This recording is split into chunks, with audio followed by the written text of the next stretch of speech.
नवीन गोष्टी नवी कहाणी आजी आजोबा नित्य सांगती गाती हसती दिशा दहाही आनंदाची नवी पर्वणी ज्ञान रंजन अशी ही खाणी झरा नेऊया श्रोत्यांच्या मनी अनुभव अनुभव. जनसेवा फाउंडेशन पुणे प्रस्तुत ज्येष्ठ नागरिकांचा रेडिओ आय रेडिओ अनुभव. राष्ट्रीय समाज रक्षा संस्था, सामाजिक न्याय व सबलीकरण मंत्रालय, भारत सरकार, मीडिया फॉर कम्युनिटी फाउंडेशन पुरस्कृत ज्येष्ठ नागरिकांसाठीचा आय रेडिओ अनुभव. प्रकल्प समन्वयक डॉक्टर आर श्रीधर आणि अलोक वर्मा. रेडिओ समन्वयक पूजा मुरादा, कौशल्या आणि साई सुधा. ज्येष्ठ नागरिकांच्या समस्या, प्रश्न आणि मार्गदर्शन यासाठी टोल फ्री एल्डर लाईन क्रमांक 14567 म्हणजेच 14567 यावर सकाळी 8 ते रात्री 8 या दरम्यान संपर्क साधावा. आमचा टोल फ्री क्रमांक पुन्हा एकदा ऐका. एल्डर लाईन 14567 म्हणजेच 14567. श्रोते हो, आपण ऐकत आहात जनसेवा फाउंडेशन पुणे प्रस्तुत आय रेडिओ अर्थात ज्येष्ठ नागरिकांचा रेडिओ अनुभव. अनुभव रेडिओवर तुमचं मनापासून स्वागत. श्रोते हो, कार्यक्रमात ऐकूयात काव्यांजली ग्रुप प्रस्तुत कवितेचा विशेष कार्यक्रम. स्नेहधाम ऊर्जा कट्टा, आपटे रोड, पुणे. हा आहे 60च्या तरुणांचा रोज भेटण्याचा कट्टा. करोनाच्या काळात मात्र आमच्या या कट्ट्याला खीळ बसली आणि त्यातूनच एकत्र आलो आम्ही कविता प्रेमी आणि जन्माला आला हा काव्यांजली ग्रुप. आम्ही सगळे आयुष्यात प्रथमच कविता करणारे. या कविता म्हणजे आमच्या उत्स्फूर्त भावना आहेत. तुम्ही ऐकतानाही तशाच ऐका. करोनाचा काळ या कवितांनी सुसह्य झाला. आमच्या भावना तुमच्यापर्यंत पोहोचवण्याचा हा छोटासा प्रयत्न स्नेहधाम ऊर्जा कट्ट्याचे सभासद करतायत. मी अनुया अर्जुन वाडकर. मी वसुधा देशपांडे. आणि मी संध्या राणे. कविता म्हणजे केवळ वाक्य किंवा विधाने नव्हे. कवितेतून सौंदर्याची, भावनांची, विचारांची, अनुभूतींची अभिव्यक्ती होते. कवीचा दृष्टिकोन उलगडतो. अनुया, तुला काय वाटतंय? अगं, कविता म्हणजे माणसांचं मोठेपण, माणसांच्या भावना सिद्ध करणारी, तू तर सांगितलीच आहे. असंच माणसांचं मोठेपण सिद्ध करणारी ही कविता आहे. एखाद्या भक्तिगीतासारखी जगण्याचं तत्वज्ञान सांगणारी कविता. बाबा आमटे यांच्या आनंदवनाच्या भिंतीवर लिहिलेली. बघ, मला तर आवडली. ऐका. ज्यांची बाग फुलून आली त्यांनी 2 फुले द्यावे. ज्यांची बाग फुलून आली त्यांनी 2 फुले द्यावे. ज्यांचे स्वर जुळून आले त्यांनी 2 गाणी गावीत. ज्यांच्या अंगणात झुकले नभ त्यांनी ओंजळभर पाणी द्यावे. आपले श्रीमंत हृदय त्यांनी रिते करून पुन्हा भरून घ्यावे. त्यांच्या अंगणात झुकले नभ त्यांनी ओंजळभर पाणी द्यावे. आपले श्रीमंत हृदय त्यांनी रिते करून पुन्हा भरून घ्यावे. आभाळा एवढी ज्यांची उंची त्यांनी थोडं खाली झुकावे. आभाळा एवढी ज्यांची उंची त्यांनी थोडे खाली झुकावे. मातीत ज्यांचे जन्म मळले त्यांना थोडे उचलून घ्यावे. मातीत ज्यांचे जन्म मळले त्यांना थोडे उचलून घ्यावे. खूपच छान अनुया. खरंच ही आभाळाची उंची आपल्याला गाठायला आली पाहिजे. कट्ट्यावरचे आमचे आणखीन एक सभासद श्रीकांत श्रोत्री यांची ही निसर्ग कविता. तर ही कविता ऐका बरं. वसंताची चाहूल. वसंताच्या आगमनाने धुंद पळस पेटतो. आलिंगनात प्रियेच्या मज सापेक्ष भेटतो. फुले कोवळी पालवी आंबे मोहरास डोलवी. फुले कोवळी पालवी आंबे मोहरास डोलवी. पानगळ जाई दूर कोकिळेस गवसे सूर. येते जुळूनी ऋतूंची परिवर्तनाची वाट. येते जुळून ऋतूंची परिवर्तनाची वाट. नवसृजनाची होते एक नवीन पहाट. एक नवीन पहाट. रानफुलांचं क्षणभर आयुष्य, हा सुगंध ना मोहक आकार, तरीही रानफुलं खूप काही आनंद देऊन जातात. ऐका अशा रानफुलांचं मनोगत वसुधाच्या तोडून. समोरच्या महारानात अजून रानफुलं झोपली होती. समोरच्या महारानात अजून रानफुलं झोपली होती. धूळ भरल्या मातीत अजून ती लपली होती. एकच पाऊस झाला आणि खडबडून जागी झाली. आयुष्य आपलं छोटं आहे जाणून लगेचच ती अंकुरली. पाऊल वाटेवर दिसल्या अनेक मुग्ध कळ्या. पाऊल वाटेवर दिसल्या अनेक मुग्ध कळ्या, सकाळ होताच पाहते तर उमलायला लागल्या. पिवळ्या पांढऱ्या जांभळ्या रानफुलांनी गालिचा अंतरला, उघड्या बोडक्या डोंगरांना जणू नवा साज दिला. देऊन आनंद साऱ्यांना, रानफुलं हसू लागली. निरपेक्ष त्यांच्या करणीने वसुंधरा सुखावली, वसुंधरा सुखावली. निसर्ग कवितांनी तर फारच रंगून गेलोय आपण. आता अनाथांची माय सिंधुताई सपकाळ यांचे नुकतेच निधन झाले. साऱ्यांना पोरकी करून गेलेली माईच्या यमाला सुद्धा आधार वाटतोय. पहा काय म्हणतोय तो कवयित्री अनुया. कवितेचं नाव आहे अनाथांची माय. थकला भागला यम मायला न्यायला आला. थकला भागला यम मायला न्यायला आला. वात्सल्य रूप पाहून तिच्या मांडीवर विसावला. क्षणभर देवांनाही त्याचा हेवा वाटला. क्षणभर देवांनाही त्याचा हेवा वाटला. किती युगाने त्याने मायेचा स्पर्श अनुभवला.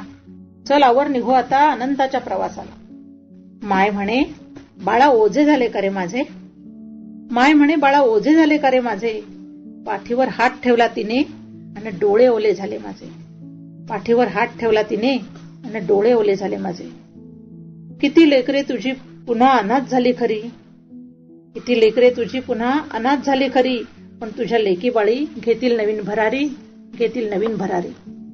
नको करूस तू चिंता अजिबात, नको करूस तू चिंता अजिबात. स्वर्गात करू आता नवी सुरुवात. होतो मीही अनाथ अन उपेक्षित, होतो मीही अनाथ अन उपेक्षित. तुझ्या येण्याने बघ होईन सुरक्षित, तुझ्या येण्याने बघ होईन सुरक्षित. अगदी खरं आहे. जोडीनं आयुष्य जगताना कोणी पुढे कोणी मागे असं होतच. मागे राहिलेल्यांना जगताना त्रास होतो. पण आयुष्य तर जगावंच लागतं ना. पहा कसं जगायचं ते वंदनाताई सांगताय. संसाराचा किती वर्षे खेळला सारी पाठ, तरी पण जाता येत नाही पाठोपाठ. तू थांब माग मला जावं लागेल पुढं, तू थांब माग मला जावे लागेल पुढं. दोघंही दामटत होते आपलंच घोडं. देवाच्या हिशेबी दोघांचे हिशेब वेगळे. बेरीज वजाबाकी गुणाकार उरलेल्याला भागले. देवांच्या हिशेबी दोघांचे हिशेब वेगळे. बेरीज वजाबाकी गुणाकार उरलेल्याला भागले. ज्याचे गणित बरोबर त्याला उचललं, गेल्यावर समजलं दुसऱ्याचं काय तुटलं. ज्याचे गणित बरोबर त्याला उचललं, गेल्यावर समजलं दुसऱ्याचं काय तुटलं. खूप विचार केला, खूप विचार केला, वाटलं सारं संपलं. असं कसं चालेल, वेगळं जिणं सुरू झालं. टाकताच पुढचं पाऊल लागे तिची चाहूल. कसं तरी सावरलं अन मनाला समजावलं. टाकताच पुढचं पाऊल लागे तिची चाहूल. कसं तरी सावरलं अन मनाला समजावलं. विचार केला, पुढं गेलेल्याला काय वाटलं. तेव्हापासून आजपर्यंत तुझ्या विना सुखच मानलं, तुझ्या विना सुखच मानलं. खरंच जोडीदार जाताना मन तिळतिळ तुटतं. पण या करोनाच्या काळात कितीतरी आप्त मित्र मैत्रिणी आपल्यापासून दुरावले, काही परिस्थितीनं लांब गेले. अशाच परिस्थितीने शरीराने आणि मनानेही दुरावलेल्या मैत्रिणीस अर्पण केलेली ही कविता सादर करत आहे अनुया. कवितेचं नाव आहे संध्या गळाभेट. ऐका तर मग गळाभेट. तुझा चिरेबंदी वाडा त्याला उंच उंच झुंबरे. तुझा चिरेबंदी वाडा त्याला उंच उंच झुंबरे. माझे चंद्रमौळी घर त्याचे झिजले उंबरे.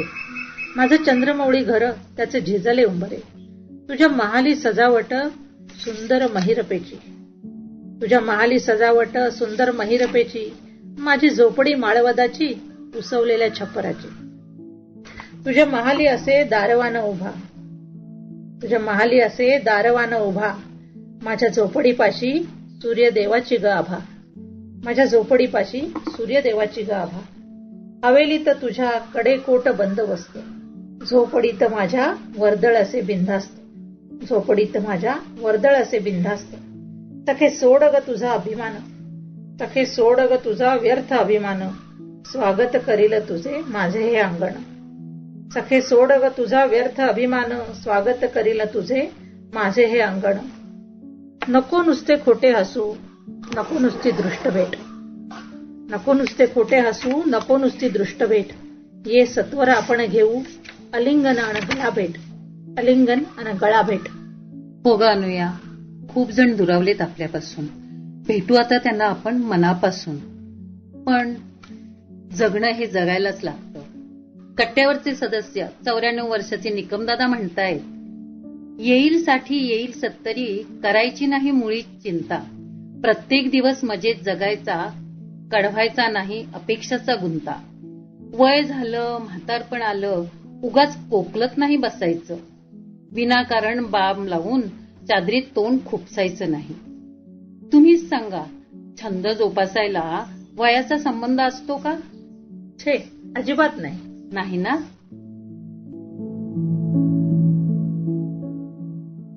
श्रोतेहो, आत्ताच आपण काव्यांजली ग्रुप प्रस्तुत कवितेचा विशेष कार्यक्रम ऐकलात. अशाच कार्यक्रमासाठी ऐकत रहा जनसेवा फाउंडेशन पुणे प्रस्तुत आय रेडिओ, अर्थात ज्येष्ठ नागरिकांचे रेडिओ अनुभव आय रेडिओ. देखिए, जीवन के चक्र में उम्र ढलना एक आम सी बात होती है और इसका बहुत अच्छा उदाहरण आपके सामने इस समय बैठा आपसे बात कर रहा है. लेकिन जिंदगी के इस पड़ाव में कभी कभी ऐसा पल भी आता है जब आपको कुछ मदद की जरूरत पड़ती है, चाहे वो पारिवारिक हो, स्वास्थ्य संबंधी हो, आर्थिक हो, कोई विवाद हो या शोषण का मामला. लेकिन आपके इन सभी जरूरतों को देखते और समझते हुए भारत सरकार ने शुरू की है एक एल्डर लाइन, जहां आपको मिलेगा आपके सारे समस्याओं का समाधान. फोन नंबर है 14567. अब भले आपके बच्चे आपके साथ रहते हो या किसी दूसरे शहर में हो, ये है आपका अटूट सहारा. तो बस जिंदगी के उन सुनहरे लम्हों को संजोकर अपने आज को बेफिक्री से आप जिए, क्योंकि अब ओल्ड एज बनेगा गोल्डन एज. कैसे? 14567 याद रखिएगा. राष्ट्रीय समाज रक्षा संस्था, सामाजिक न्याय व सबलीकरण मंत्रालय, भारत सरकार, मीडिया फॉर कम्युनिटी फाउंडेशन पुरस्कृत ज्येष्ठ नागरिकांसाठीचा आय रेडिओ अनुभव, प्रकल्प समन्वयक डॉक्टर आर श्रीधर आणि आलोक वर्मा, रेडिओ समन्वयक पूजा मुरादा, कौशल्या आणि साई सुधा.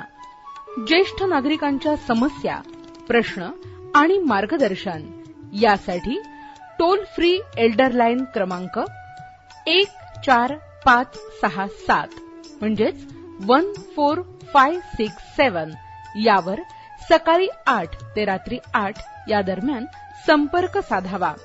आमचा टोल फ्री क्रमांक पुन्हा एकदा ऐका. एल्डर लाईन 14567 म्हणजेच 14567.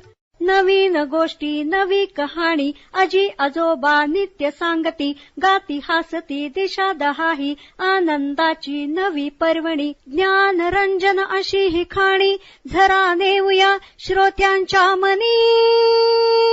अनुभव अनुभव. जनसेवा फाउंडेशन पुणे प्रस्तुत ज्येष्ठ नागरिकांचा रेडिओ आय रेडिओ अनुभव.